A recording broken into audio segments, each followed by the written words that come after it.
ಕೇರಳದಲ್ಲಿ ಜಾಸ್ತಿಯಾಗಿ weight gain and skin ಹೆಲ್ತ್ಗೆ ಮೇನ್ ಆಗಿ ಕನ್ಸ್ಯೂಮ್ ಮಾಡೋ ಫುಡ್ ಇದು. ಮೇನ್ ಇಂಗ್ರೀಡಿಯೆಂಟ್ಸ್ ಆಗಿ ತೆಕ್ಕೊಂಡಿರೋದೇ ಬಾಳೆಹಣ್ಣು. ಇದುವೇ ನೇಂದ್ರ ಬಾಳೆಹಣ್ಣು.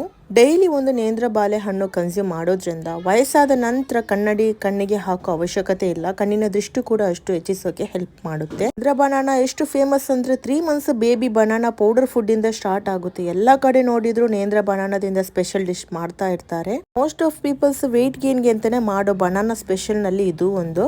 3 ಟೇಬಲ್ ಸ್ಪೂನ್ ಗೀ ತಗೊಂಡಿದ್ದೀನಿ. ಹಾಗೇನೆ ಒಂದು 50 ಗ್ರಾಮ್ ನಷ್ಟು ಕ್ಯಾಶ್ಯೂನಟ್ ಅಂಡ್ 50 ಗ್ರಾಮ್ ನಷ್ಟು ಒಣ ದ್ರಾಕ್ಷಿ.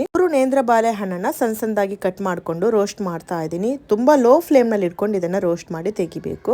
ನೇಂದ್ರ ಬಾಳೆಹಣ್ಣು ಡೈಲಿ ಒಂದು ಕನ್ಸ್ಯೂಮ್ ಮಾಡೋದ್ರಿಂದ wait gain and weight loss ಎರಡಕ್ಕೂ ಹೆಲ್ಪ್ ಮಾಡುವಂತ ಒಂದು ಅದ್ಭುತವಾದಂತ ಫುಡ್ ಇದು. ನೇಂದ್ರ ಬಾಳೆಹಣ್ಣಿನಲ್ಲಿ ಧಾರಾಳವಾಗಿ ವೈಟಮಿನ್ಸ್, ಮಿನರಲ್ಸ್, ಕ್ಯಾಲ್ಸಿಯಂ ಎಲ್ಲಾನು ಅಡಗಿದೆ. ಇನ್ನು ವುಮೆನ್ಸ್ ಹೆಲ್ತ್ ಗಂತೂ ಹೇಳ್ಬೇಕಾದ್ರೆ ಇಟ್ಸ್ ವೆರಿ ಗುಡ್ ಫುಡ್. ಯಾಕಂದ್ರೆ ಇದು ನಮ್ಮ ಎನರ್ಜಿ ಲೆವೆಲ್ ಅನ್ನ ಇನ್ಕ್ರೀಸ್ ಮಾಡುತ್ತೆ, ನಮ್ಮ ಡೈಜೆಸ್ಟಿವ್ ಸಿಸ್ಟಮ್ ಅನ್ನ ಇಂಪ್ರೂವ್ ಮಾಡುತ್ತೆ, ಜೊತೆಗೆ ನಮ್ಮ ಬೋನ್ಸ್ ಅನ್ನ ಸ್ಟ್ರೆಂತ್ ಮಾಡೋಕೆ ಕೂಡ ಹೆಲ್ಪ್ ಮಾಡುವಂತ ಫುಡ್ ಇದು. ಮಕ್ಕಳಿಂದ ಹಿಡಿದು ದೊಡ್ಡವರವರೆಗೂ ಕೂಡ ಈ ರೀತಿಯ ಸ್ನಾಕ್ಸ್ ಎಲ್ಲ ನಾವು ಪ್ರಿಪೇರ್ ಮಾಡಿ ಕೊಡೋದ್ರಿಂದ ಸೊ ಮಕ್ಕಳಂತೂ ಇಷ್ಟಪಟ್ಟು ತಿಂತಾರೆ. ಸೊ ಈವ್ನಿಂಗ್ ಸ್ನಾಕ್ಸ್ ಆಗಿ ಕೊಡ್ಬಹುದು. ಜಾಸ್ತಿಯಾಗಿ ವೇಟ್ ಗೇನ್ ಆಗ್ಬೇಕು ಅಂತ ಆಸೆ ಪಡೋರು ಇದೇ ರೀತಿ ಪ್ರಿಪೇರ್ ಮಾಡ್ಕೊಂಡು ತಿನ್ನಿ. ಡೈಲಿ ಒಂದು ನೇಂದ್ರ ಬಾಳೆಹಣ್ಣನ್ನ ತಿನ್ಕೊಂಡು ನೀವು ಕೂಡ ಹೆಲ್ದಿ ಆಗಿರಿ. Thank you all. ಬಾಯ್.